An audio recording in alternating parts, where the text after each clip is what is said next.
con la primera mesa, que como bien decía Martín, es la mesa de innovación política, de herramientas prácticas. Vamos a presentar a Raúl Amato, que ya se había presentado, por lo menos brevemente, pero vamos a presentarlo bien. Raúl es investigador holístico en el campo de la conciencia y los nuevos paradigmas, es conferencista y autor del libro Tiempos de Transformación, una nueva cosmovisión para toda la humanidad, donde plantea un abordaje multidisciplinario de la dinámica del tiempo, la biología, la física cuántica, la complejidad y la espiritualidad. En el año 2012 fundó holomovimiento.org, que es un portal de articulación para gestar una cosmovisión del futuro para Argentina y el mundo, a través de la creación de bioredes y el empleo de la perspectiva fractal. También es cofundador de Política Consciente, como ustedes bien saben, es miembro del equipo coordinador del Consejo de Paz de la República Argentina, miembro del Foro del Sector Social y embajador de paz, distinción otorgada por 1000 Milenios de Paz y Fundación PREA. Así que los dejamos con Raúl. Y electricista. Fundamental. Como dijo el micrófono. Nos va a iluminar. Sí. Una amiga nuestra que está en Corrientes, en Goya, que ahora va a ser nombrada ciudad comprometida con la paz en muy breve, en una de las primeras veces en que yo empecé a participar, cuando la gente se presentaba, yo todavía no tenía hecho nada, recién empezaba. Digo, yo soy electricista, y bueno, dice, vos traes luz. Y bueno, eso me dio alegría, más en esta época que se corta seguido. Bueno, me voy a tomar, espero no pasarme, cualquier cosa que no se entienda, si al final está en mi página de Facebook, está el libro, que hay mucha información de eso, por el tiempo que tenemos no me puedo explayar demasiado, así que voy a tratar de tener un ritmo. Y la idea principal es a qué nos referimos cuando hablamos de política consciente, porque desde la política tradicional este paradigma todavía está retrasado, todavía no llegó lo que estamos poniendo nosotros, estamos haciendo como un movimiento de avanzada, digamos, no porque nosotros nos consideramos de avanzada, ahora le voy a explicar por qué. A ver si funciona. ¿Esto? Funciona, Maga, ¿viste? Bueno, cada 500 años cambia nuestros paradigmas, nuestra forma de entender el mundo. Hace prácticamente 2000 años teníamos el paradigma donde la Tierra era el centro del universo, el hombre era el centro del universo. Eso, 1500 años después, eso cambió y el sistema solar pasó a ser el centro y nosotros orbitamos ahí hasta hoy día, nos siguen enseñando, la luna gira, la Tierra, todo alrededor del Sol. ¿Por qué les digo esto? Porque en la hora y media que estamos acá, desde las 9 hasta ahora, ya nos desplazamos 100.000 kilómetros por el espacio. Y cuando termina el foro nos habremos alejado del punto, desde el momento en el espacio, más de 1 millón de kilómetros de acá. Y no lo hacemos caminando en forma lineal, que es la visión que tenemos todos. Lo hacemos de esta manera, en espiral. Si nosotros, este salón en este momento está describiendo esa espiral verde alrededor de la órbita, que alrededor del Sol. Y por esos puntitos azules nos estamos desplazando esos 100.000 kilómetros. Y eso, que la ciencia lo ha empezado a trabajar hace muy poco, tiene que ver y está presente en nuestra biología, en el ADN, internamente, en las formas que nos constituyen, en la gestión del conocimiento, que tiene que ver con la mente, cómo nos organizamos, y las teorías más nuevas, no tan nuevas, pero digamos que ahora están más en vigencia, de la dinámica espiral, que la empezaron a estudiar un profesor que se llamaba Grace, la siguieron Cowan y Beck, que estuvieron aplicando algo en Sudáfrica cuando subió Mandela, y también la maneja mucho Ken Wilber, pero a su versión. Esta dinámica espiral hace ver algo que es lo que yo contrasté desde el tiempo fractal. El tiempo fractal, que es lo que yo investigo, la perspectiva fractal, es que hay patrones de conciencia que se repiten. Y esto no lo tenía pensado, pero como tenemos transmisión a Iberoamérica, lo quiero mencionar. Y es que el año pasado estuvimos en sincronía de uno de esos ciclos conectados con la época de 1810, que significó Napoleón en España y el resto de las independencias para nosotros. Y como acá somos nuevitos y apenas pasaron 200 años de ese momento, estamos entrando desde ese día en lo que se llama un ciclo de transformación que dura 50 años. Y todo lo que estemos iniciando ahora, siempre que tenga un camino, o sea para bien o sea para mal, dentro de 50 años se va a resolver. yo investigué varios imperios y movimientos sociales, y todos se rigen por ciclos de 2 días 50. Y pueden renacer como pueden decaer. Eso también se aplica a las teorías, al ciclo de vida también de las organizaciones sociales. Acá Mercedes Young, esto lo aprendí de ella en una de las charlas, que es la próxima oradora. Y lo que presenta esto es que conviven con nosotros un montón de paradigmas culturales que tienen identificados 7 u 8. Y va mostrando la forma en que nosotros culturalmente nos organizamos y mantenemos nuestras ideas. Yo acá les traje los últimos. El sistema, el azul, que ellos lo visualizan por colores, es el racional, el que tenemos con las estructuras más verticales que todavía están presentes. La política, en la iglesia, o sea, todo lo que es partido político, por ejemplo, generalmente está ubicado en ese color azul. El amarillo es un poco más el mundo empresarial, que ha ido evolucionando con las nuevas técnicas de gerenciamiento, de coaching. Perdón un segundo, ¿se puede...? Sí, es poco. Me parece que... Bueno, ahora van a ver, porque está ahí arriba suyo, el proyector, a ver si lo pueden enfocar. Está como muy difuso. Igual después el Power se les puede mandar por mail, no hay problema. Y si en internet hay mucha mejor información, más completa todavía. Para reconocerse. No. El verde es el paradigma más nuevo, que es el de las redes sociales. Es cuando se empieza a pensar en el círculo, los círculos de mujeres, y nacen las redes. El amarillo es el pensamiento sistémico, que todavía está también, como acá abajo hay unos números que dicen más o menos el porcentaje de la población mundial que está con ese paradigma. 40% está todavía con el pensamiento más vertical, 30% el empresarial, que es más competitivo, lo que decía Martín, 10% con las redes, 3% las redes de redes, como por ejemplo el Consejo de Paz o como el Foro del Sector Social, que nuclea redes. Y nosotros, desde Política Consciente, o sea, estamos parados en el último, porque tratamos de ir hacia ahí al pensamiento holístico, desarrollar una conciencia colectiva, generar bioredes que interconectan a todos como hay en un cuerpo humano. Pensamos en la co-creación, en lo local y lo global, y en la arquitectura fractal, o sea, después les voy a explicar lo que es fractal, y en roles dinámicos. Esto creo que es el punto más importante a destacar para lo que se aplicaría en política. En el sistema de partidos nosotros tenemos la estructura actual con dirigentes, presidentes, que son estructuras donde hay que seguir, y cuando voy a votar en el Congreso me dicen todos en bloque qué vamos a votar. Y eso, por ejemplo, corta la libertad personal. O sea, uno tiene que tener un marco de pensamiento, pero tiene que tener la libertad de poder elegir en función de sus propias convicciones. El paradigma empresarial se maneja con gerentes, las redes con liderazgos múltiples, como hay gente que tiene distintas participaciones en distintas redes. En lo sistémico los liderazgos son compartidos, como por ejemplo en el Consejo de Paz, que coordinamos entre 5. Pero en el holístico es un rol dinámico, y nosotros esto lo experimentamos, y este es un ejemplo vivo de que este paradigma existe, porque no tenemos... no hay alguien que tenga un rol principal sobre el otro. Acá todos hemos hecho de todos para que este foro sea una realidad. No nos importa, o sea, nadie quiere ser jefe ni sobresalir, y no nos importa la labor que hicimos. Lo importante es concluir con la visión que nos comprometimos cuando dijimos vamos a hacer un foro. Y en eso le tengo que agradecer a todos los chicos que están acá atrás, a los organizadores. Pido un aplauso porque después no se los van a dar. Pero todos hicimos esto. Y es el mejor ejemplo de que se puede construir algo diferente. Que se muestren que están ahí, a ver. Están todos atrás. Mírenlo, miren. A ver, Liz, están escondidos lo de online. Bravo.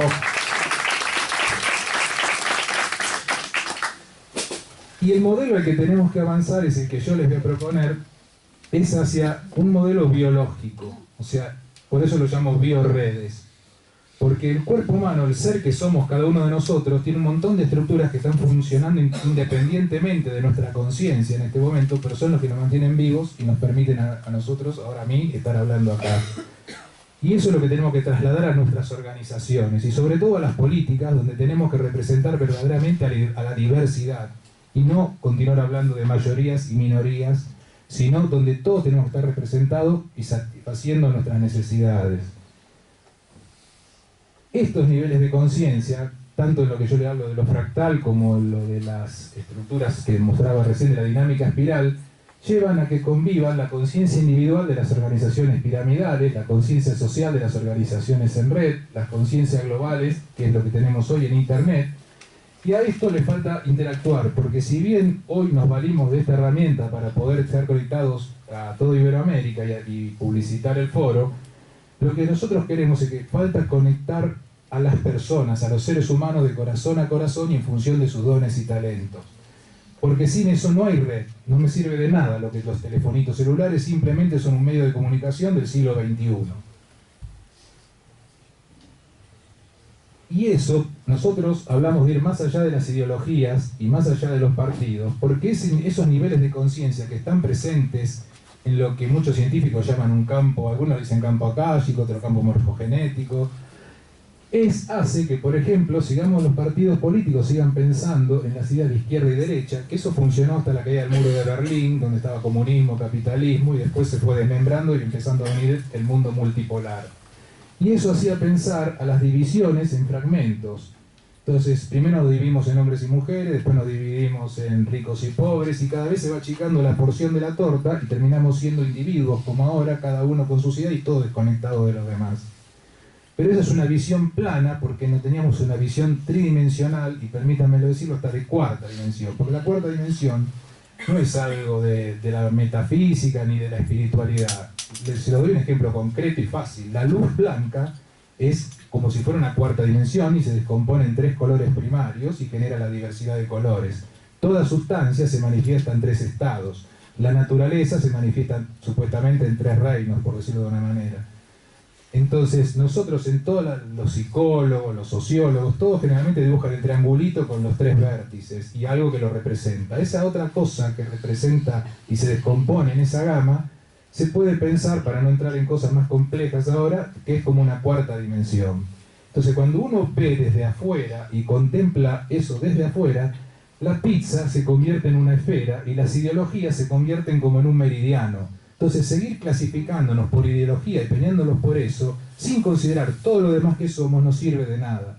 Y no tengo tiempo de ponerles de la física cuántica, porque si no, todos estos modelitos están reflejados en las estructuras atómicas, tanto arriba y en el macrocosmos como en el microcosmos.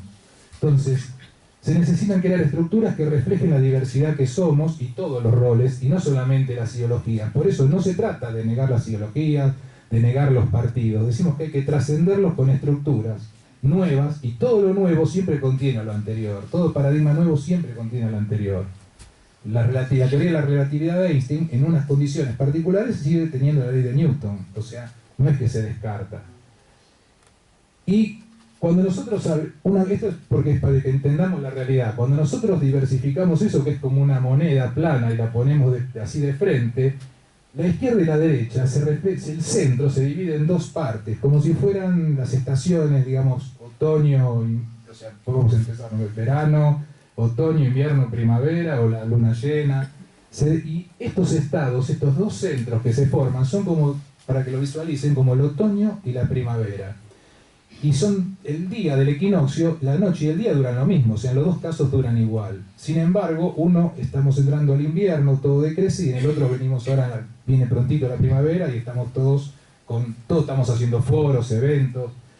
Y eso es como ver el vaso medio lleno y medio vacío. Y ahí nos condujo hasta ahora la política. Y por eso hay una grieta, porque esto se pasó de la polarización de extremos a una polarización de centros. Y cuando yo tengo 2 vasos por la mitad, no hay transferencia de líquido de un lado a otro. Lo que tengo es un montón de políticos, porque ya que estamos hablando de política, que los que están en el agua se vaporizan y pasan al vapor, al aire, y los que están en el aire se condensan y van al otro. Y por eso hay tanta transferencia que me votan a mí por el partido X y después al otro día que subo al Congreso me voy al partido A. Y por eso es tan amplia la zona de centros, y por eso hay gente que está en un mismo centro-izquierda, hay gente de derecha, hay una centro-derecha, hay gente de centro-izquierda.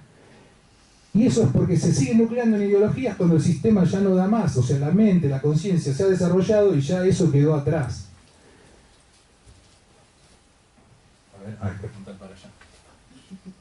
Y ahora, o sea, teniendo en base estas consideraciones, yo le voy a plantear un modelo, pero no quiero ser muy técnico, entonces les quiero contar primero qué es.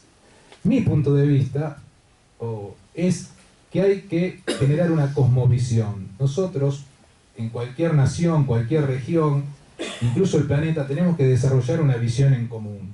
Cuando desarrollamos una visión en común de lo que queremos, como a nosotros nos pasó con desarrollar nuestra visión en común, fue constituir este foro y llegar hasta aquí, se juntan las personas, se crean las relaciones y se pueden trascender las diferencias y encontrar los consensos para que algo funcione. Una cosmovisión es unidad en la diversidad. Y estamos todos involucrados en el desarrollo de una cosmovisión. Los partidos políticos, si bien nosotros podemos participar, tenemos que entrar en la militancia. Como ciudadano, la única forma que tenemos, que es la queja actual, es votar cada 4 años y tengo que elegir entre dos que no me gustan, o elijo entre el que me gusta pero no entra.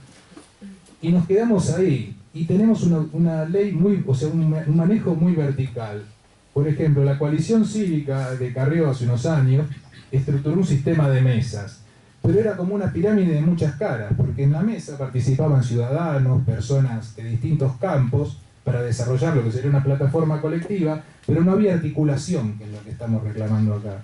No había conexión, era como trabajar en conjunto con la ciudadanía para hacer digamos, un capítulo de una plataforma. Pero después, cuando había que llevarlo a la práctica y tomar las cosas, sigue estando esa estructura partidaria. ¿Por qué? Porque el sistema que tenemos en la Constitución es de partidos. Entonces tengo que adaptarme a ese sistema. Y esto no lo permite. Nosotros, desde Política Consciente, una de las ideas es generar democracia directa, democracia participativa y democracia representativa. Hacer esa dinámica de las 3 dimensiones que hablaba antes.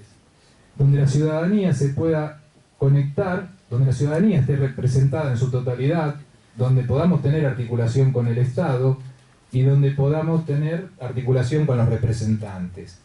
O sea, esa no es la idea del foro hoy, porque no nos pretendemos constituir en un partido político, ni empezar a trabajar en unas estructuras.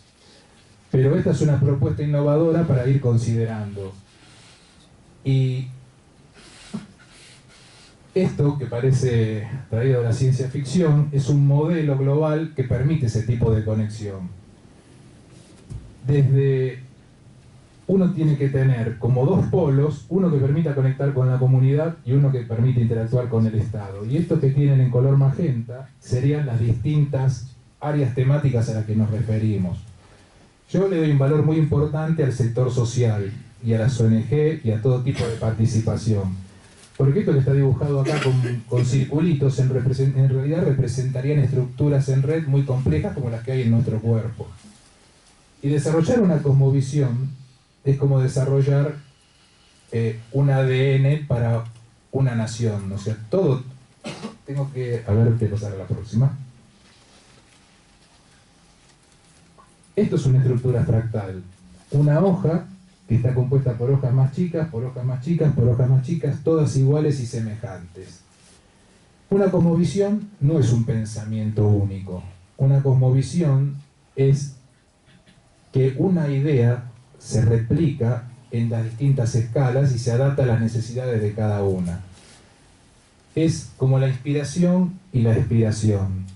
Nosotros, por ejemplo, partimos de una idea que podría ser, por ejemplo, a nivel global, por decirlo de una manera, y al expandirla se conecta con toda la diversidad. Y cada país, cada nación, cada provincia o estado, cada comuna la toma para sí, la adapta, la mejora, la utiliza y después vuelve modificada a ese centro. Así funciona a nivel universal la ley. O sea, el universo está en expansión, se manifiesta, se contrae. Y la idea es generar, perdón, porque no me acuerdo el orden. La idea es generar como un ADN e invitar a toda la gente a participar en la construcción de esa red. Y crear lo que serían como estructuras, a ver cómo lo puedo decir, porque uno tiene las ideas en la cabeza, pero en 30 minutos. Puede ser estructuras coherentes entre sí, Sí, la idea, bueno, vamos a hacer de otra manera. La cosmovisión es como un ADN. El ADN está compuesto por un código genético. Cada código genético, o sea, crea un aminoácido, crea sustancias. Entonces, nosotros tenemos que hacer en la vida cotidiana, tendríamos que crear redes que ese código genético sea un ADN, o sea, como una red de educación, una red de salud. Y el mejor ejemplo que se me ocurre, por ejemplo, es con la educación en este momento. Si nosotros tenemos vamos a suponer que quisiéramos poner a funcionar a nivel de Argentina, por dar un ejemplo, en el mundo, porque es conocida internacional, la pedagogía 3000. Entonces uno parte de esa idea. Esa idea es tomada por los distintos lugares y es adaptada, porque no es lo mismo una situación de un colegio de frontera que una situación de la capital acá de Buenos Aires o del interior del país.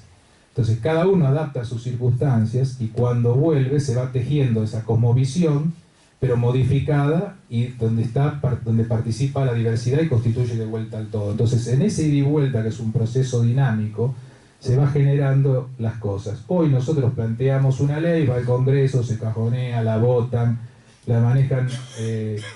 se maneja entre pocas personas y la ciudadanía no tiene acceso a eso más que ir y votar a una persona que tampoco sabe si va a trabajar la ley de educación, porque para eso tienen asesores que no sabemos ni quiénes son y todo lo demás.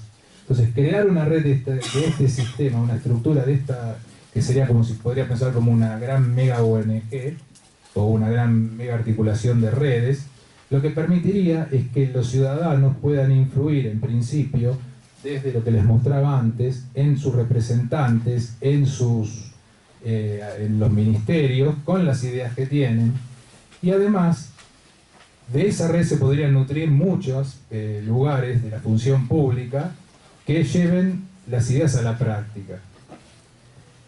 Entonces, trascender, no hay una estructura. Muchas veces preguntan cuál es la forma. No hay una forma en esto, porque como vieron antes, estamos al último y bueno, o sea, al principio, mejor dicho, y esto va a surgir a medida que vaya pasando una dinámica.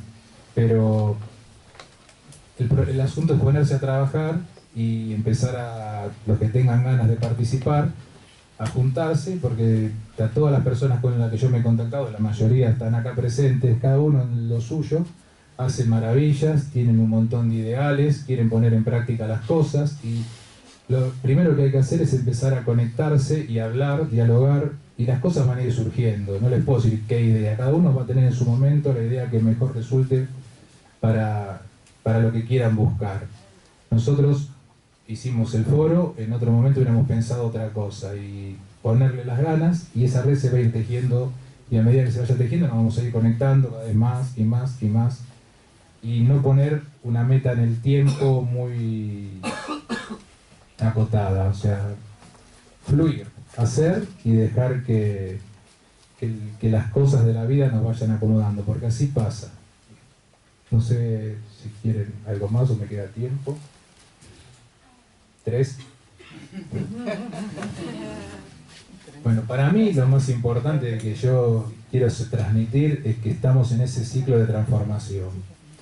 Yo analizo mucho los ciclos de tiempo que tienen que ver con la conciencia y encuentro mucho en la historia de lo que hay que...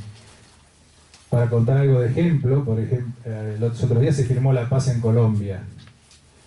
Ahora también estamos sincronizados en un ciclo corto con el año 65. Las FARC empezaron a surgir alrededor del año 64 y la paz empezó a gestionar ya hace unos años atrás. Una amiga de Colombia, de Humanistín, me preguntaba en su momento si tenía que votar a Santos o tenía que votar a, no me acuerdo quién era el otro, no me sale el nombre, Uribe creo que era. Y al analizar las trayectorias de cada persona, porque todos los que estamos acá estamos influenciados por esos ciclos, que son de 13 años a nivel humano, y hacemos y experimentamos cambios. Y uno va viendo constantes, y yo le decía, no te puedo asegurar porque ambos presidentes tienen algo, pero me inclinaría por Santos. Digo, si hay alguien que pueda hacer algo, lo va a tener que hacer en esta etapa, y por algo que había hecho él cuando yo hice la investigación, digo, es el que tiene algún elemento extra para que esto pueda producirse. Y bueno, y ahora Las Paz se firmó, o por ejemplo con Fidel Castro, que también más o menos cumplió un ciclo de 50 años al frente de Cuba, o por ejemplo el Papa Francisco, que en su 6º ciclo fractal, porque no es 13 años exactos, es un poquito menos, fue nombrado Papa.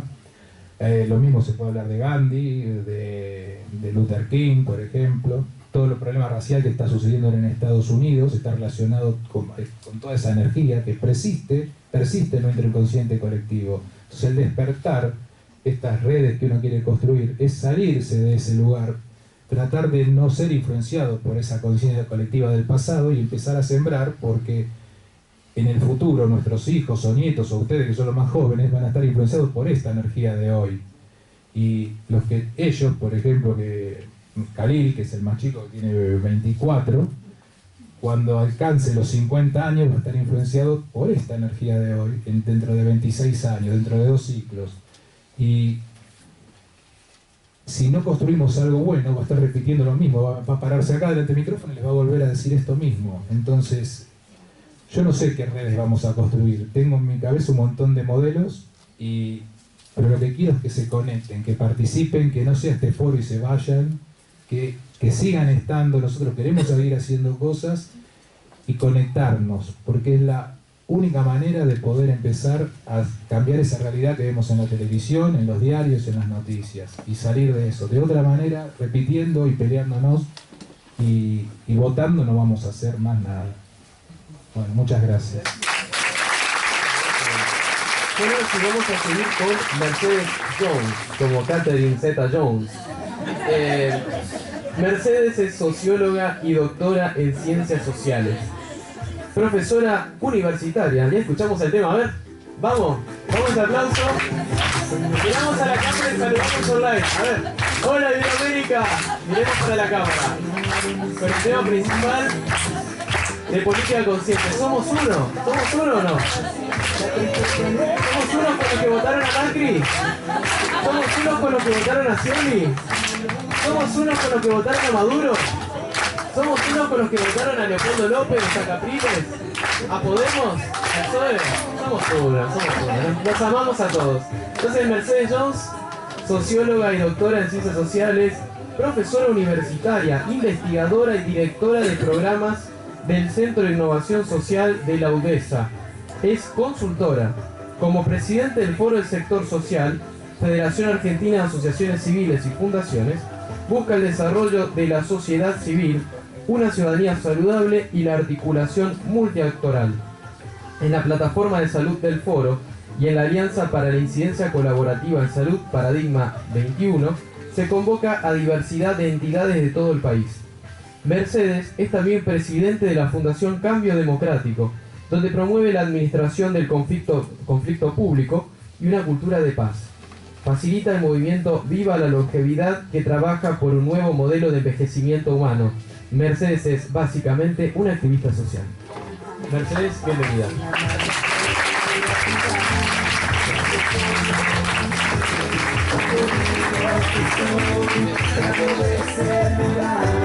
Bueno, gente, nada que ver con Zeta-Jones, como pueden ver. Además, en los ámbitos donde yo me muevo, soy Merjones. Obviamente, porque nadie sabe escribir mi apellido. Bueno, mientras agradezco el privilegio de estar acá, y especialmente a Raúl por haberme convocado, les cuento que tuve un dilema el día que Raúl me mandó un mail diciendo quiero que seas expositora, podrás, etcétera, etcétera. Yo me encontré con, siempre pienso, bueno, a ver, tengo algo para decir, porque no acepto hablar en cualquier lado, ¿no? Pero pensé, sí, tengo algo para decir, pero ¿desde dónde lo voy a decir? ¿Y cuál era el dilema? El dilema era, si lo decía, desde todo eso que comentaron recién, desde la academia, desde la ciencia, ¿no? Es decir, si yo les brindaba a ustedes un conocimiento como objetivo, con una cierta imparcialidad, sí, con una reflexión, por supuesto, mía, pero como tratando de exponer algo distante a mi persona. Y bueno, me sentía confortable con esa posición porque es lo que hago permanentemente, ¿no? Y después decía, pero en ese ámbito, no sería muy auténtico y muy honesto de mi parte, o cómo decirlo, por ahí me puedo sentir cómoda, pero no implica coraje, ¿no? ¿Cuál sería aquello que yo sentía que me iba a desafiar? Y digo, hablar desde mi propia experiencia. Eso es lo que pensé. Y es una experiencia que me cuesta mucho recordar y conversar, y más públicamente. Remite a cuando yo tendría unos 6, quizás 7, no recuerdo bien, años de edad. Era muy lectora y me encantaba escribir y dibujar todo al mismo tiempo. Y entonces se me acabaron los papeles en que estaba escribiendo y fui al escritorio de mi padre, que era abogado, y que tenía un escritorio lleno para mí de cosas maravillosas: gomas, lápices, sacapuntas, máquinas de escribir. No me olvido cuando compró la Remington eléctrica. Bueno, y fui a buscar hojas de papel. No sé por qué, yo creo que ahí había una mezcla entre curiosidad y buscar. En los primeros cajones no encontré las hojas de papel. Y en uno de los cajones me encuentro con una foto grande, me acuerdo, la tengo como grabada la imagen, de un cadáver tapado con una sábana, pero el torso desnudo, 3 personas detrás de esa mesa, ¿no? Que me imaginé que eran médicos porque estaban vestidos de blanco con unos gorritos, después van a ver la época, muy exóticos para lo que es la vestimenta de los médicos actuales. Pero ahí empezó toda una carrera interna y externa mía para entender y develar este secreto familiar. ¿Quién era esa persona que pasaba, que era esa mesa, que en realidad era una mesa de autopsia, obviamente? Y conversando, preguntando, mis familiares estaban muy sorprendidos de que yo hubiera encontrado esa foto, obviamente no lo esperaban. Me entero que era para allá, ¿no? Sí. Que el 20 de noviembre, esto se podrá enfocar un poquito más para lo que queda. Bueno, que el 20 de noviembre del año 1921, en la época del gobierno de Irigoyen, fue asesinado, no importa demasiado los detalles, un tío abuelo mío, que era ese cadáver que estaba en esa mesa. Y lo que sucedió es que mi familia tuvo que huir de San Juan, fue perseguida porque, vamos a ver la foto, esta es una foto de la reconstrucción del asesinato, y lo que sucedió es que uno de los asesinos, Federico Cantoni, lo pusieron preso, obviamente, porque estaban todas las evidencias, etcétera, pero lo nombraron legislador de la provincia y automáticamente quedó libre. Mi familia tuvo que huir de San Juan, le expropiaron los bienes, y entonces había todo un circuito en mi familia, por un lado el secreto, y por otro lado de plantear que esta familia Cantoni eran unos sanguinarios, salvajes, digamos, lo que ustedes imaginen como adjetivo negativo para una familia. De hecho, se decía que la abuela Cantoni había armado la bomba que explotó y remató a los que estaban en ese auto. Pero es como si me dijeran que esta situación tan terrible para mí de chica me impactó, les digo, hasta ahora, me acuerdo y estoy como tensa. Se fue como transformando en algo diferente, ¿no? Es decir, mi curiosidad inicial, mejor orientada, empecé a explorar qué era esto de los Cantoni, quiénes eran, y descubrí en distintos momentos que los Cantoni, es decir, los 2 hermanos que se dice que mataron a Amable Jones, mi tío abuelo, eran médicos, que el primer Cantoni que llegó a Buenos Aires era ingeniero, y que las mujeres Cantoni tuvieron roles y funciones muy preponderantes en las provincias, en educación, en salud y demás. Por lo tanto, no era tan blanco, tan negro el tema, ¿no? Y si yo miro ese proceso que fui haciendo en el plano interno y de descubrimiento de estos blancos y negros familiares, empezando a entender un poco más la complejidad de los procesos políticos en nuestro país y en otros tantos lugares, miro ahora, ¿no? Esta imagen muy reciente para nosotros los argentinos de la muerte del fiscal Nisman, y uno podría llegar a pensar que la dimensión, para los que no ven, les digo, la dimensión de la impunidad y la violencia, dice el texto, características de la política argentina, parecieran ser atemporales. Es decir, en la época de Irigoyen y ahora, una de las soluciones de nuestra política es la violencia. Sin embargo,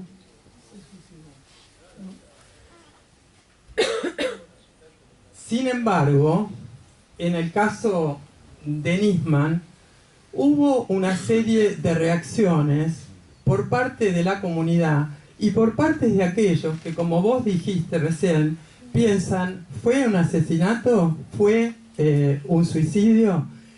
Hay un punto de interrogación en el que en el caso de mi pariente no lo había. Sin embargo, hay una reacción de la comunidad hacia la no violencia. Creo que eso es lo que uno rescataría. Y desde un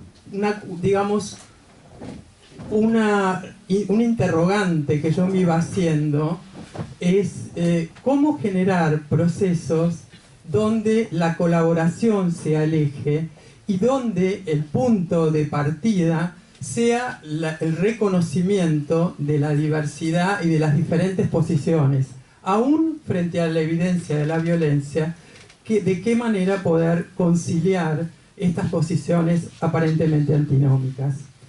Y por más que mi familia política viene de la comunidad judía, mi origen viene del catolicismo. Me eduqué en la Universidad Católica, en el medio de un proceso nacional, ¿no?, donde el Estado generó una violencia muy fuerte sobre la ciudadanía. En el año 76 hubo, yo recuerdo muy bien, explotó una bomba, pusieron una bomba en el comedor de la central de policía de acá de Buenos Aires. Muchos de los que fueron sospechados eran compañeros míos en la universidad que dejaron de asistir porque pasaron a la clandestinidad. Para los jóvenes esto es algo como que lo habrán estudiado en algún libro de historia reciente. Para mí fue una experiencia también muy similar a aquella que tuve cuando era chica y me empezaron a explicar esto del asesinato de una persona de mi familia. Y ahí es donde el rector en ese momento planteó una anécdota. Yo la saqué después de internet y que la quiero compartir con ustedes. Él en ese momento dijo que había una cónclave de cardenales en el medioevo y tenían que elegir un papa. Y esta elección estaba muy como peleada entre tres candidatos. Uno que era, sus características era que era una persona muy santa, evidentemente santa. La otra, evidentemente culta, sabia. Y el tercero, una persona práctica y prudente. Y cuenta esta leyenda que llega uno de los cardenales y les plantea, miren, si es santo, que rece por nosotros. Si es sabio, que nos enseñe. Y si es prudente, que nos gobierne. Entonces, la primera característica que yo aprendí que tiene que tener la política es este tema de la prudencia, de la mesura. Y de alguna manera, esta experiencia entre el blanco y el negro me dio la pauta de que yo empecé a valorar tanto la política como la ciencia, de verdad, y leía los diarios de la época del asesinato de Jones, donde decían el día en que la política mató a la ciencia. Y eso de alguna manera a mí me chocaba profundamente, porque me daba esta sensación de que la realidad no pasa por lo blanco hilo negro, y como les conté, los Cantoni eran tan científicos como mi tío abuelo. Y ahí yo recuerdo que empecé a estudiar Weber. En la época que uno estudia los teóricos quizás no los aplica a la realidad, pero después empieza como a utilizar algunos de estos conceptos para comprender qué es lo que está viviendo. Y Weber dice que hay tres cualidades que tendrían que caracterizar a los políticos. ¿Se puede poner un poquito más claro?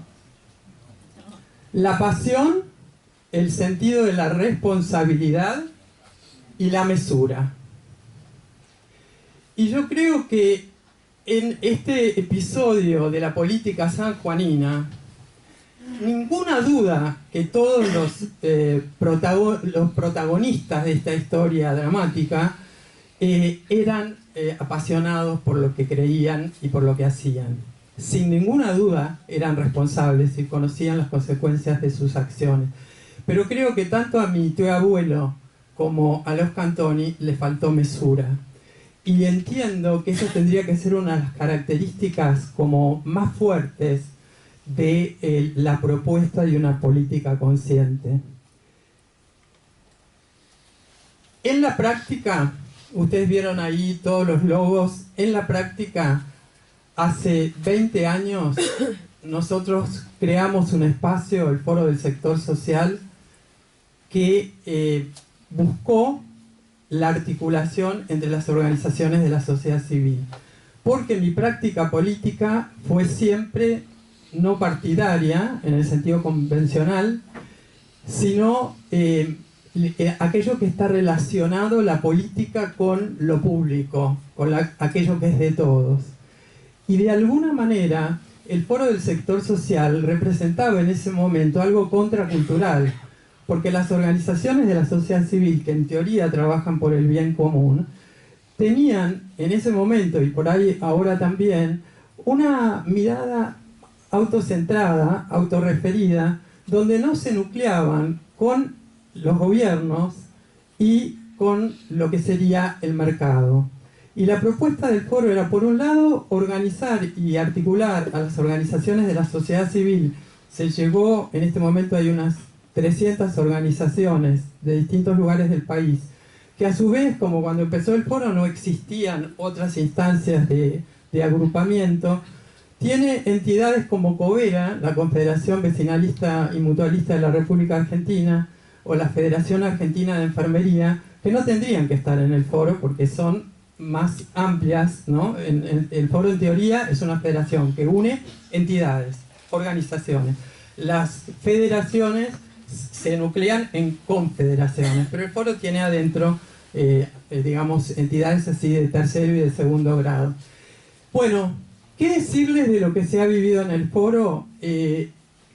Yo, como socióloga, podría haber empezado hace 20 años pensando que el cambio social es muy lento, de que el cambio social requiere mucho esfuerzo. Nosotros pensamos que en 5 o 6 años íbamos a poder articular un número importante de entidades.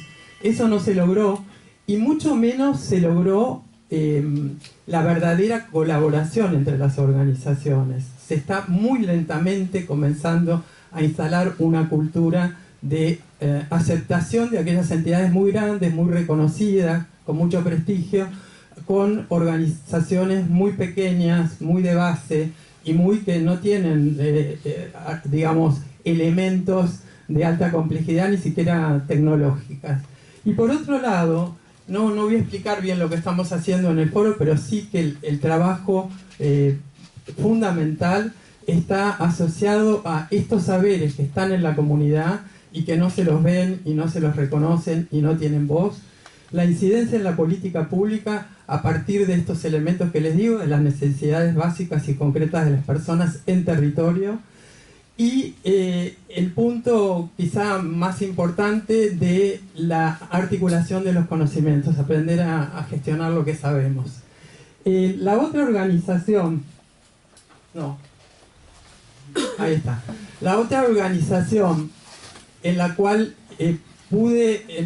pudimos, porque somos un equipo bastante grande, comenzar a practicar aquello que yo percibía como importante, que es Cambio Democrático, trabaja en lo que sería la solución y administración, gestión del conflicto público.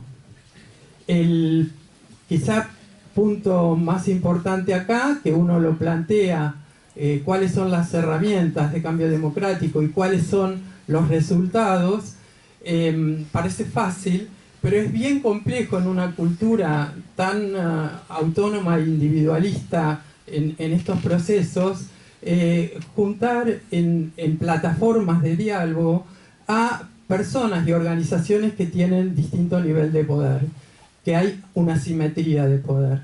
Entonces, esta organización se especializa en formar y en dar, fortalecer las capacidades de los pueblos indígenas, por ejemplo, que de alguna manera tienen que sentarse con autoridades locales a negociar diferentes temas relacionados con el uso y la administración del territorio. Hay una unión en este momento, Cambio Democrático tiene la presidencia del foro, yo estoy allí por eso, pero lo interesante es que Cambio Democrático le está enseñando a una serie de organizaciones estas herramientas, que son herramientas, por un lado innovadoras para nuestra cultura y por otro lado ancestrales. Es decir, cuando nosotros estamos planteando que una organización está enseñando el diálogo, es porque de alguna manera nosotros, nuestra cultura, sobre todo en nuestro país, no sé si en otros lugares de Latinoamérica creo que hay diferencias grandes, y sobre todo en los pueblos indígenas, verdaderamente ellos tienen una cultura del diálogo incorporada. El tema del debate y el tema de la confrontación son reconocidos por nuestra cultura como herramientas de gestión de lo político, inclusive de gestión de lo público, en el sentido del uso del territorio, por ejemplo, ¿no? Es decir, las herramientas que se usan es el debate, la confrontación, etc. Mientras que no se enseña en nuestros colegios el diálogo. El diálogo es una técnica igual que el debate. Es decir, uno no aprieta un botón y dialoga. Y lo que decían al principio del silencio es absolutamente así. Y cuando uno empieza a comprender y aplicar la herramienta del diálogo, el diálogo no es hablar. El diálogo es escuchar, es aprender a escuchar. Entonces, el punto quizá más importante de todo esto tiene que ver con la posibilidad de... Pensé que había otra frase. El punto es darnos cuenta de que existe la posibilidad de aplicar experiencias tan negativas como la que tuve yo de chica a un proceso de comprensión quizás más compleja de la realidad, porque todo lo que yo fui haciendo, si uno mira en retrospectiva mi vida, si yo la miro, de hecho la miré para hablar hoy con ustedes, si uno mira en retrospectiva todo lo que fui yo haciendo, que desde muy chica soy una activista social, en el sentido de que era muy sensible a la injusticia, era muy sensible a la violencia y siempre me preguntaba cómo hacer. Muchas veces quedaba como una buenuda porque frente a la violencia yo reaccionaba de una manera y ustedes ven mi posición y mi tono de voz y mi tamaño. No es que me quedaba quieta, lo que me salía era la parte como más negativa de violencia, de reacción, ¿no? Pero me daba cuenta por esta historia, miren lo que es impresionante, ¿no? Esa imagen de mi tío en esa mesa me generaba como un rechazo interno fuerte, visceral, ¿no? Entonces, el no quedarme en eso, sino ir trabajando en sociología, por ejemplo, no existe que un sociólogo estudie la colaboración, es poco digno. Uno tiene que estudiar la lucha de clases, el conflicto, ¿no? Es decir, todo el tema del conflicto era mucho más atractivo para los sociólogos. Yo, de nuevo, no tenía ningún protagónico en lo que proponía porque a nadie le interesaba, ni a los profesores, ¿no? Más en la época en que yo les digo, donde estaba muy radicalizada la sociedad, ¿no? Y entre aquellos que planteaban la violencia como solución política y otros que planteaban otro tipo de alternativas. Bueno, si yo entonces miro, hasta el día de hoy, no se crean que yo tengo la respuesta de ninguna manera, hasta el día de hoy pienso cómo hacer para generar procesos reales, genuinos, de articulación entre las personas y de trabajo colectivo. Tuve un montón de pistas, ¿no? Cuando estuve trabajando con redes, con la red argentina de microcrédito, con otras redes, me daba cuenta que era muy importante cuando las personas empiezan a intercambiar conocimiento, cuando empiezan genuinamente a decir lo que están haciendo y no lo que quieren que los demás vean que hacen, etc.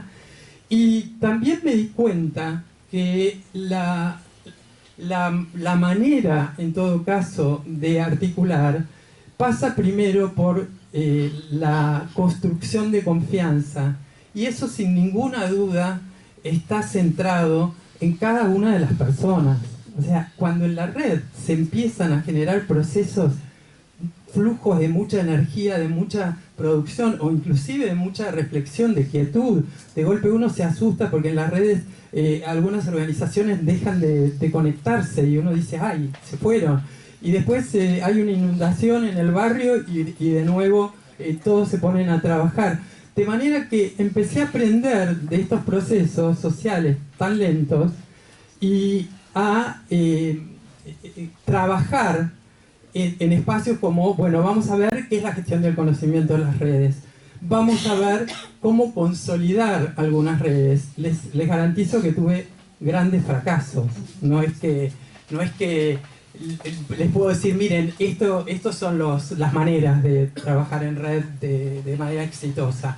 Hubo redes que dejaron de funcionar, hubo redes como la de Paradigma 21 que empezó como un movimiento para incidir en la política pública en el área de salud, ahora es una red de organizaciones de pacientes, que tardamos casi 2 años en ponernos de acuerdo cuál era el tema en común.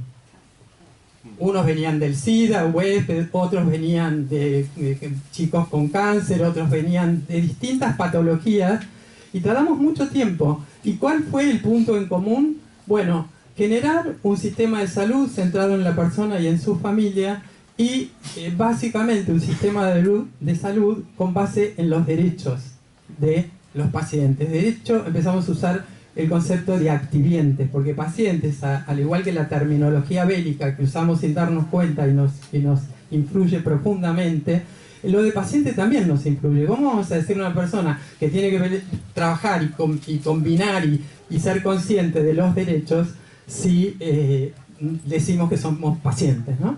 Bueno, sí, había una más. Había una más.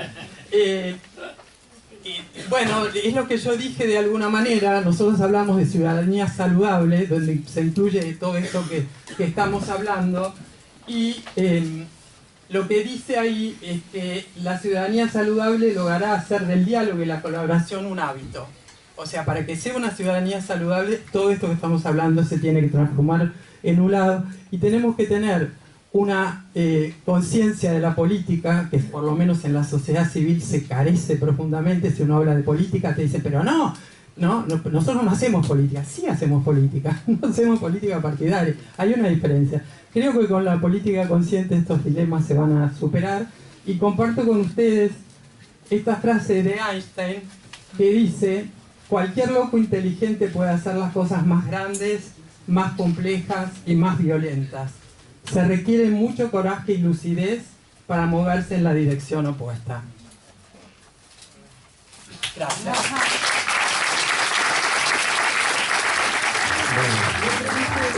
Ella es Annalise Rodríguez Nardelli. Annalise es par del Partido de la Red, es antropóloga por la UBA, es magíster en desarrollo humano de Flaxo e investigadora de temáticas de género y participación ciudadana. Actualmente es coordinadora de investigación de la Fundación Democracia en Red. Se especializó en la implementación de políticas públicas para el fortalecimiento de las capacidades de grupos de mujeres en la región. Curiosa por vocación, rebelde ante la injusticia, consciente de que tenemos en nuestras manos, en nuestros corazones y en nuestras mentes la posibilidad de construir las democracias que queremos. Así que los dejamos con análisis. Gracias.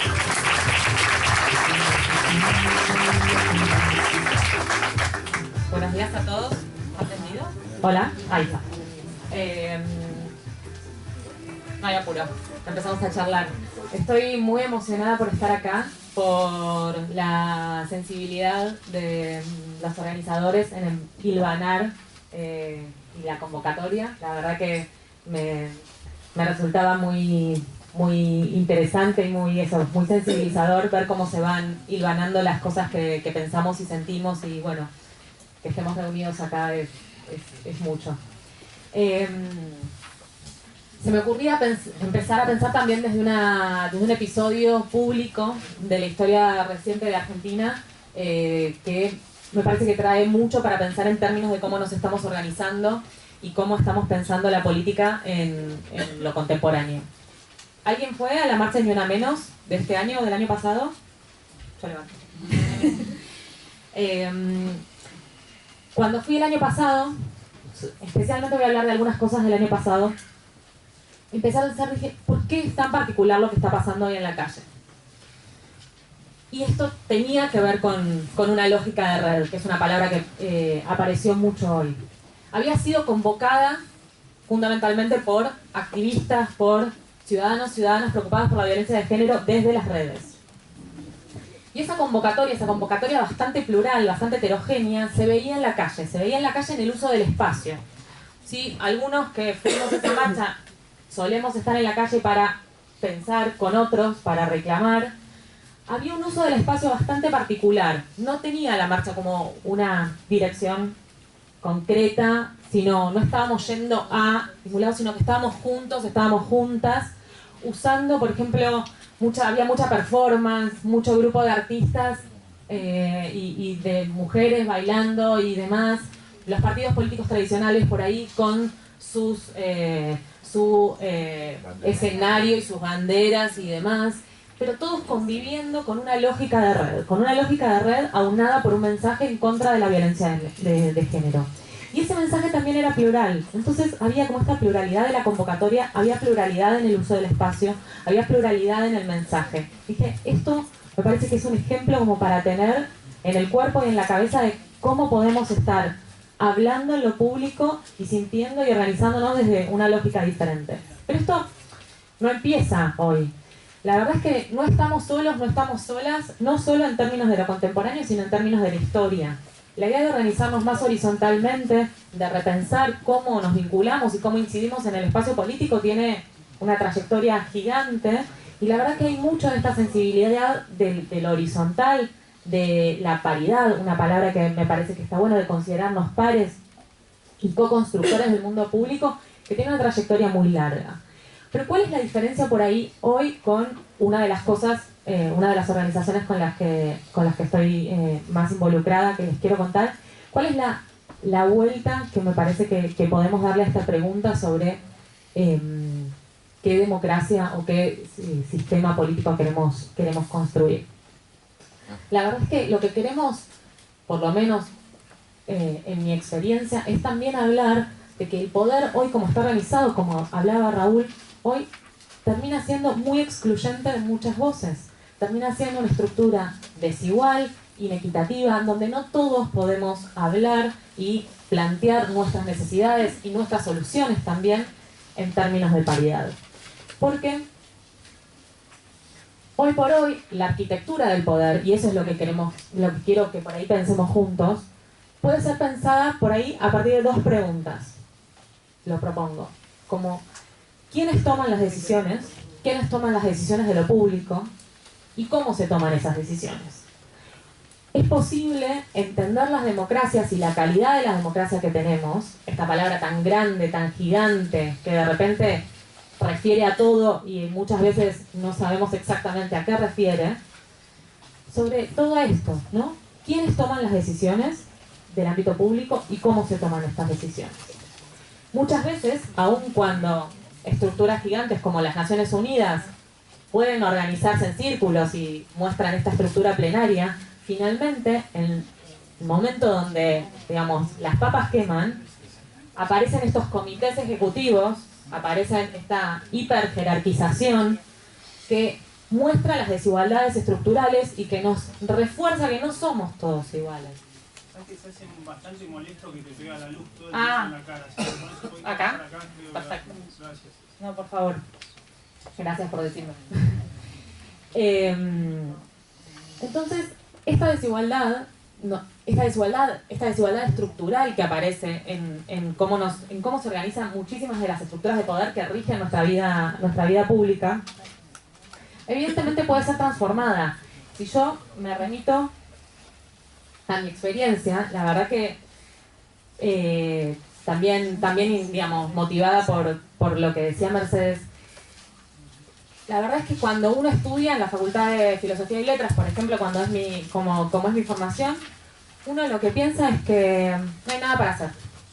La verdad es que hay una desigualdad estructural, hay un sistema de clases que realmente talla en cómo nos vinculamos con el trabajo, con el sistema productivo y demás, y hay una cierta desazón donde decir, bueno, ya no hay otra manera de organizarnos, lo que tenemos es lo que hay.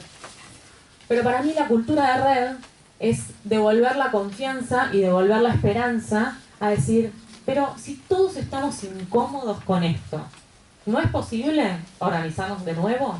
¿No es posible repensar cómo nos organizamos? ¿Qué hay sino las relaciones que nos constituyen? Nada preexiste a las relaciones que nos constituyen. Entonces, podemos pensar que cada oportunidad que tenemos es una oportunidad nueva para replantear esas relaciones. Digo, sí, estamos precondicionados por nuestra situación social, por nuestra cultura, por nuestros valores, pero en el encuentro con cada uno tenemos una posibilidad de reformular eso. ¿Cómo voy a tomar como destino esas desigualdades? Y entonces ahí aparece la cultura de red. La cultura de red nos da herramientas, nos da prácticas, nos da metáforas. La cultura de red aparece con cuestiones como la colaboración, como la cooperación, la horizontalidad, la diversidad, esta palabra esta cuestión, este carácter un poco líquido, pero que nos habla de la posibilidad de transformar. Y digo que nos da prácticas y nos da metáforas, porque muchas veces aparece esta versión más restringida de la red como el celular. Y claramente no estamos hablando necesariamente de eso. Yo soy parte del Partido de la Red. El Partido de la Red es una organización que se planteó llevar esta discusión al ámbito público y también un poco provocadoramente al ámbito electoral, porque aún siendo súper críticos con el sistema electoral dijimos, ¿cómo no vamos a plantear una alternativa? ¿Cómo no vamos a tratar de incidir ahí donde vemos que están, digamos, realmente tan osificadas, tan fortalecidas esas desigualdades que queremos transformar? Y para nosotros la red, la tecnología, era una pata de la transformación política que queríamos hacer. Queríamos usar las tecnologías para comunicarnos de otra manera, para construir sentido de otra manera, pero ¿cómo empezamos? No solo construyendo herramientas tecnológicas, empezamos juntándonos, y es lo que seguimos haciendo. Por otra cuestión que aparece en todas las intervenciones, porque sin el diálogo, sin abrirnos a la verdad del otro, sin abrirnos a la situación del otro, es imposible construir una verdad colectiva, es imposible tener un escenario que sea fruto de esa diversidad. Y este camino ya lleva 3 años, 3 años mucho más offline que online. A veces nos cuesta transmitir cuán presencial y cuán analógica es la propuesta del partido, porque a veces se quiere pensar que es esto, que la red es este sentido como súper restringido de, votar por internet y ¿no? Como lo rápido. Pero el diagnóstico que tenemos no es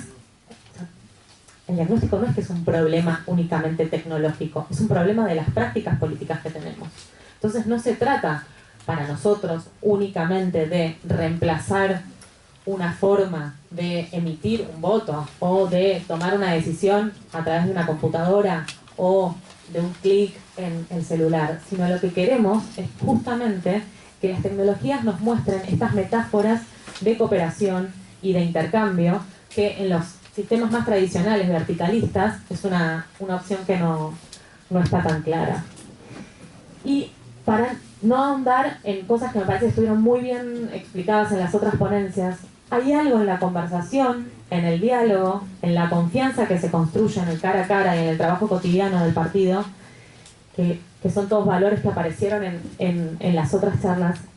Pero hay otra cosa que quiero resaltar, que me parece que estuvo por ahí, pero es abrirnos a la diversidad de saberes, abrirnos a la diversidad de experiencias.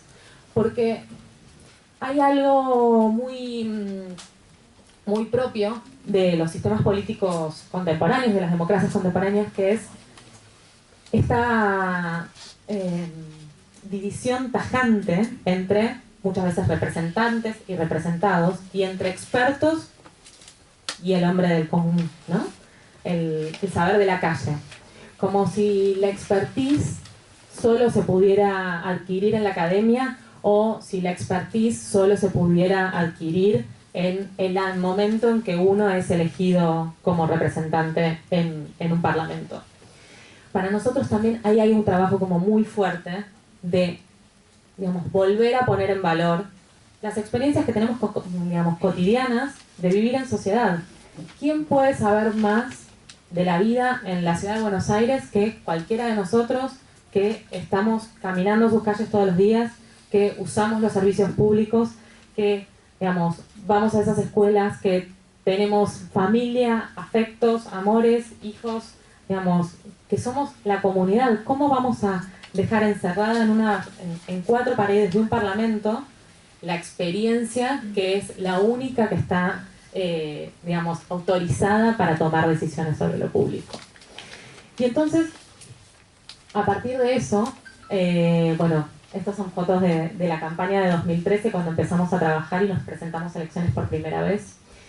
Y empezamos a darnos cuenta que este mensaje tenía eco en muchísimos ciudadanos y ciudadanas. Que la verdad es que cuando le decís a alguien, claro, podés ser parte de las decisiones que te afectan todos los días, no necesitas entender de tecnología o saber lo que es un hashtag, porque estamos hablando de algo mucho más profundo. Y también tiene que ver con nuestra historia y nuestras democracias recientes.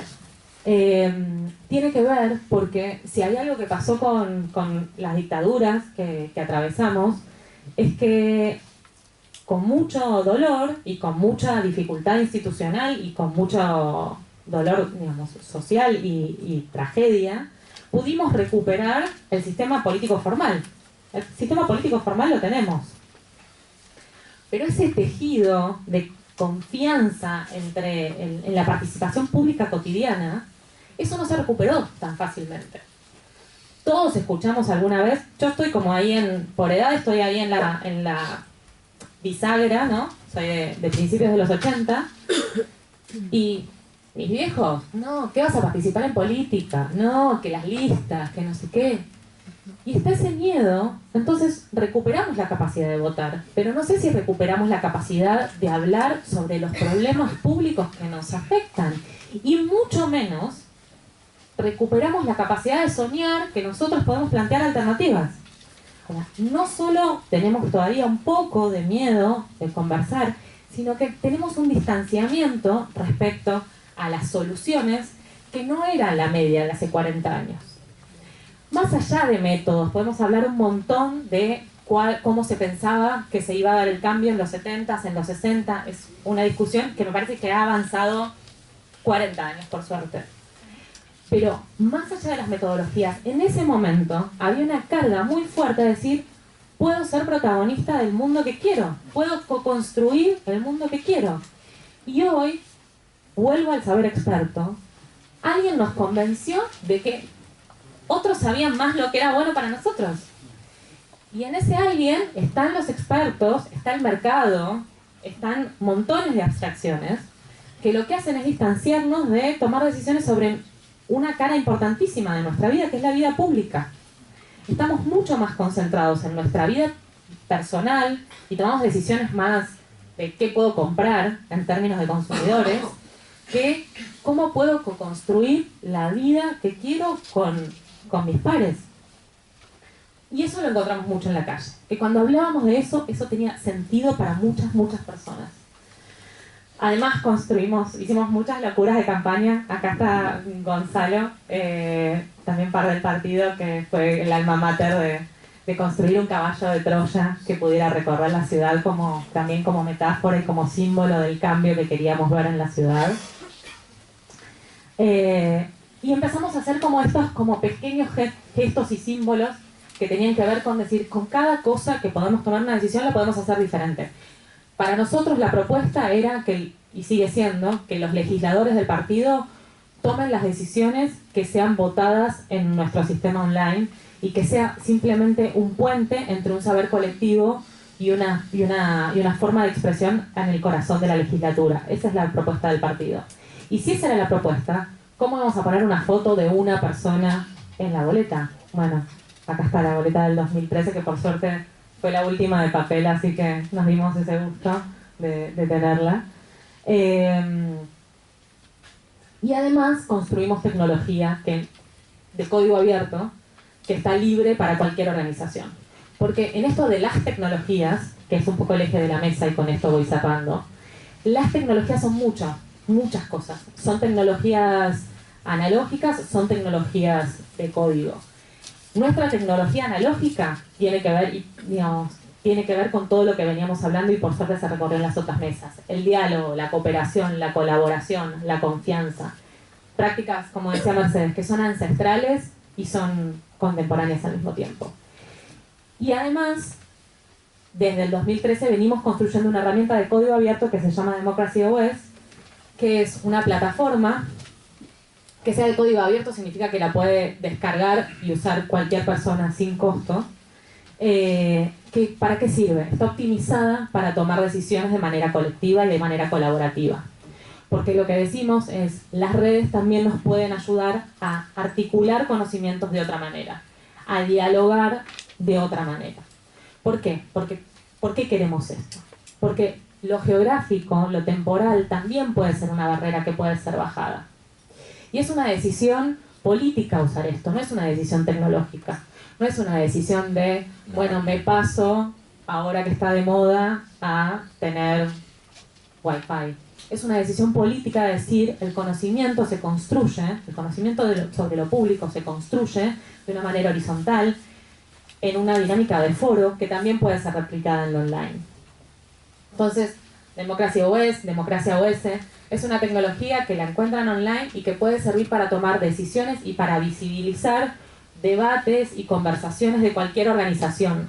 Hoy la usan hablamos de Podemos antes, la usan círculos de Podemos, que son las formas en que se organiza Podemos, la utilizan muchos gobiernos de la región, la utilizamos nosotros como partido de la red para nuestro debate interno.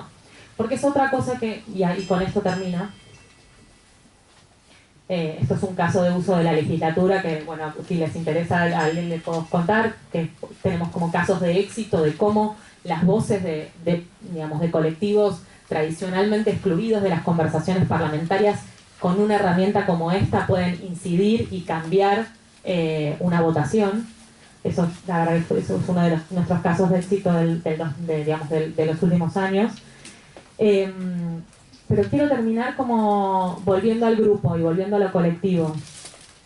Porque para nosotros, una de las cosas que también fue más importante estos 3 años de trabajo juntos, es algo que tal vez resuene en un espacio sensible como este, que es importante que una organización trate de ser como es afuera, adentro. Y entonces, para nosotros hubo una trayectoria, y sigue habiendo una trayectoria de muy fuerte experimentación de democracia interna. ¿Y qué quiero decir con esto? Que una cosa por ahí que para nosotros era, natural, era, sí, queremos ofrecer esta deliberación ampliada para la toma de decisiones públicas de nuestro legislador, ¿no? Entonces esa era nuestra respuesta pública, esa era nuestra propuesta pública. Y entonces, como hablaba Raúl al principio, tener una idea de una democracia representativa, no representativa, sino participativa, intensa. Y entonces esta es nuestra propuesta pública. En cambio, lo que no nos dimos cuenta es todos los desafíos que nos iba a traer esto en términos internos. desde el principio, cuando éramos 15, 20 y nos planteábamos como una organización horizontal de pares, nos llamamos pares entre nosotros, eso era fácil, éramos 15, éramos 20. Pero cuando va subiendo en complejidad y en términos de escala una organización, ser consecuentes con una estructura descentralizada, horizontal, de pares, plantea como estos desafíos chiquitos que son a los que más le estamos prestando atención hoy. Por esto, por ser coherentes con una propuesta de democracia participativa hacia afuera y por tener una democracia interna fuerte hacia adentro. Así que, bueno, eso quería contar. Bien, entonces vamos, nosotros somos uno. Vamos a presentarla con esta sonrisa a Claudia Campos, la última ponente de la mesa 1, coach, certificada de la International Coaching Community de 2006, formada en indagación apreciativa, IDEA España y en Enneagrama Corporativo, Enneagram Learning USA. Actualmente es expositora en Vistage, Argentina. Participa en la Fundación Empujar, brindando coaching y memoria a adolescentes que cursan el último año de secundaria en zonas vulnerables de Lanús, provincia de Buenos Aires. En el marco de inclusión laboral. Ha participado en el programa de voluntariado del Gobierno de la Ciudad de Buenos Aires, en hogares de madres adolescentes, miembro activo del Consejo de Paz de la República Argentina desde 2009, vicepresidente de la Asociación Argentina de Enneagrama desde 2001, es directora del Lugar de Líderes, consultora que ofrece coaching, enneagrama y apreciatividad en entrenamiento de desarrollo personal a particulares, empresas y ONGs. Con ustedes, Claudia Campos.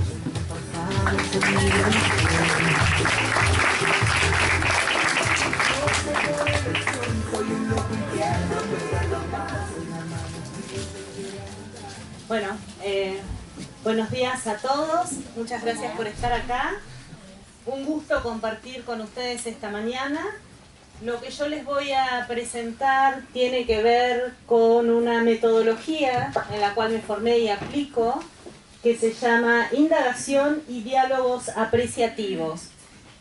Y dije, qué lindo poder enseñarles a los políticos a dialogar apreciativamente, pero qué mejor que es que los ciudadanos, como yo, que soy una ciudadana común, que no participo en política más que colaborando, podamos entre nosotros empezar a hablar de manera apreciativa. Ahora, con el transcurso de la exposición vamos a ir viendo de qué se tratan estas palabras que no son tan comunes en nuestro léxico hasta ahora, porque a partir de ahora espero que empecemos a usar el diálogo, que esto ya ha sido una constante en esta primera mesa, y la innovación de la apreciatividad. Así que lo primero que a mí me gusta siempre es ir por palabras y tener como explicaciones de cada palabra como para ir aunando un criterio. ¿Qué es indagar? Indagar podemos decir que es investigar, averiguar, recopilar, preguntar. ¿Y por qué es importante indagar? Porque la pregunta o la indagación, tal vez la palabra indagación no la tenemos muy incorporada como una connotación positiva, así que podemos empezar a ponerle una connotación positiva a esto de indagar, que tiene que ver con investigar también. Y es una intervención, una pregunta o una indagación. Y la palabra intervención es interesante porque inter es entre, venire es venir, y sion es acción, es hacer una acción, es provocar que venga una acción entre todos, ¿sí? Eso es provocar una intervención. Y las semillas del cambio están implícitas en la primera pregunta que formulamos. Por eso es importante las preguntas que hacemos.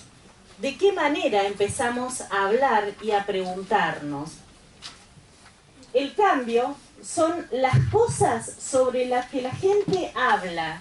Cuando decimos queremos un cambio, la pregunta es, ¿cómo es el cambio que querés? ¿Sí? Porque pedir un cambio solamente no es, no tiene sustancia. El preguntarnos cómo es este cambio que queremos ver es el que nos va a llevar a soñar con un futuro, con esto que queremos ver crecer. Los cambios se dan con las cosas sobre las cuales la gente habla y las que descubre, y estas cosas sobre las que se aprenden. Las cosas que componen el material de los diálogos son las que nos inspiran las imágenes de futuro. Esto es apreciativo, porque muchas veces los diálogos no inspiran imágenes de futuro positivas. Entonces, la propuesta es empezar a hablar, empezar a dialogar sobre qué imágenes positivas estamos esperando de nuestro futuro. ¿Qué es lo que yo quiero ver crecer en Argentina, Latinoamérica y en el mundo? Esto es lo que tenemos que empezar a preguntarnos para que este cambio que estamos queriendo que suceda empiece efectivamente a suceder. La palabra dialogar viene del latín y es dia, a través, y logos, palabra. Entonces, empecemos a usar las palabras, porque estas palabras son las que van a empezar a crear los mundos en los cuales queremos vivir. Y acá viene la parte de apreciatividad. ¿Alguien sabe lo que es apreciatividad? Devolverle el precio a las cosas. Bien, muy bien, viene por esta parte. Nosotros en indagación y diálogos apreciativos, lo que usamos como apreciar es ver y rescatar lo valioso y lo significativo de las personas, de los sucesos y de las cosas. Entonces, es observar deliberadamente, no es cualquier observación, es una observación deliberada de lo mejor y de lo preciado que hay. Entonces, cuando utilizamos la indagación apreciativa, lo que hacemos es ver, por ejemplo, si estoy hablando con una persona, lo que hago es tratar de ver qué es lo mejor que tiene esta persona, en lugar de estar pensando cuál es el defecto, cuál es el problemita. En lugar de pensar desde esos lugares, apreciar es valorar, bueno, ¿qué es lo mejor que tiene esta persona? Porque si queremos construir un país mejor, ¿qué es lo que vamos a tener que mirar? Lo que funciona, lo que sí hay, lo que sí tenemos, lo mejor de lo que hay. Entonces, estos son principios que usamos en indagación apreciativa y nos dicen por qué son importantes las preguntas que nos hacemos. Hay un principio que es el principio positivo y dice que cuanto más positiva es la pregunta que nos hacemos, más perdurable es el cambio que podemos llegar a provocar. Entonces, la invitación es empezar a hacernos preguntas diferentes. ¿Por qué? Porque las preguntas van a empezar a definir nuestra realidad. Si nos preguntamos cuál es el problema que hay aquí, es como empezar a escarbar para abajo si queremos, y la solución está allá arriba. Empiezo a cavar para abajo en el problema y cuanto más ahondo en los problemas, ¿qué voy a encontrar? Más problemas. Cuando empiezo a ahondar en lo mejor de lo que hay, en lo mejor de lo que tenemos, en nuestros talentos, en nuestras virtudes, ¿qué vamos a encontrar? Más talentos y más Inspiración. Exacto, vamos a encontrar potencias, vamos a encontrar las mejores versiones de cada uno de nosotros.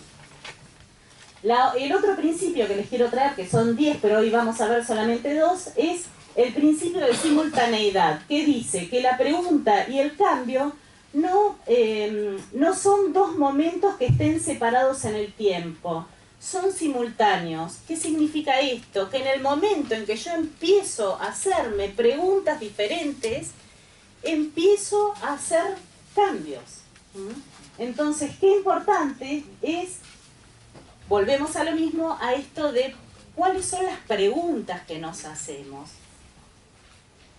Entonces, como propuestas, los quiero invitar a, y si cambiamos las preguntas que nos hacemos, y es, en lugar de empezar a buscar los problemas, ¿sí? ¿Cuáles son los problemas que tenemos aquí? En lugar de poner ese foco en ese lugar, empezamos a preguntarnos, ¿qué es lo mejor que funciona en nuestra sociedad?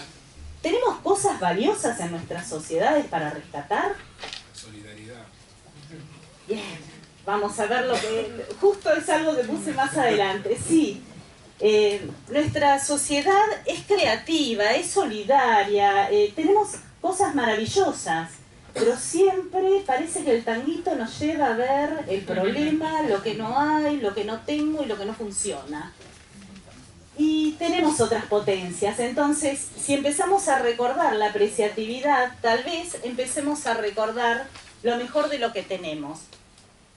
Y una de las preguntas que yo me hice fue, ¿cuáles son las mejores preguntas que como sociedad podemos hacernos para construir una política consciente que inspire acciones para una convivencia pacífica y armónica?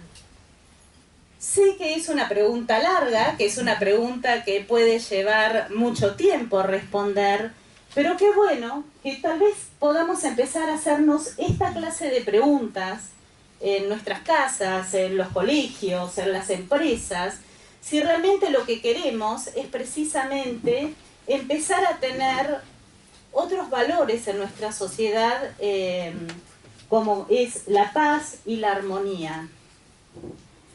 Aquí esto era porque íbamos a tener unos minutitos más que no los vamos a tener. Entonces y si dialogamos apreciativamente, y esto se los dejo como tarea para el hogar, y si tienen chicos en la casa o si tienen pareja, en lugar de preguntarle cuando llegan del colegio, del trabajo al otro, ¿cómo te fue hoy? Eso sería una pregunta cerrada y no demasiado apreciativa. Si tal vez empezamos a preguntarles a nuestros hijos o a nuestra pareja, ¿qué fue lo mejor que te pasó hoy? Y lo mejor que me pasó hoy no tiene que ser algo grandioso. A lo mejor que me pasó hoy fue que el encargado de mi edificio vio que yo venía cargada y me esperó y me ayudó a abrir la puerta. A lo mejor que le pasó a mi hijo en el colegio no es que se sacó un 10, sino a lo mejor lo que le pasó a mi hijo en el colegio fue que se encontró con un compañerito y le dijo, gracias por ayudarme en esta tarea. ¿Sí? Ahí es, empezar a poner la mirada en los valores. Esto rápidamente les voy a contar las 5 Ds que tiene que ver con el proceso de indagación apreciativa, que es un proceso que nació en los años 80 con David Cooperrider en Estados Unidos. Lo que hacemos cuando indagamos apreciativamente es, primero definir. ¿Definir qué? Definir qué es lo que quiero ver crecer. ¿Sí? ¿Qué es lo que quiero que suceda? Si quiero solidaridad, bueno, empiezo a trabajar con la solidaridad. Si quiero humildad, empiezo a trabajar con la humildad. ¿Qué es lo que quiero ver crecer? Eso es el corazón del diálogo. Después vamos a ir a descubrir. ¿Qué vamos a descubrir? Lo mejor de lo que tenemos, porque estamos con una mirada apreciativa. Y después nos vamos a ir a la fase... Uy, perdón. Nos vamos a ir a la fase de soñar. Ahí las 5D es porque están en inglés. La D del dream, del sueño, le puse soñar.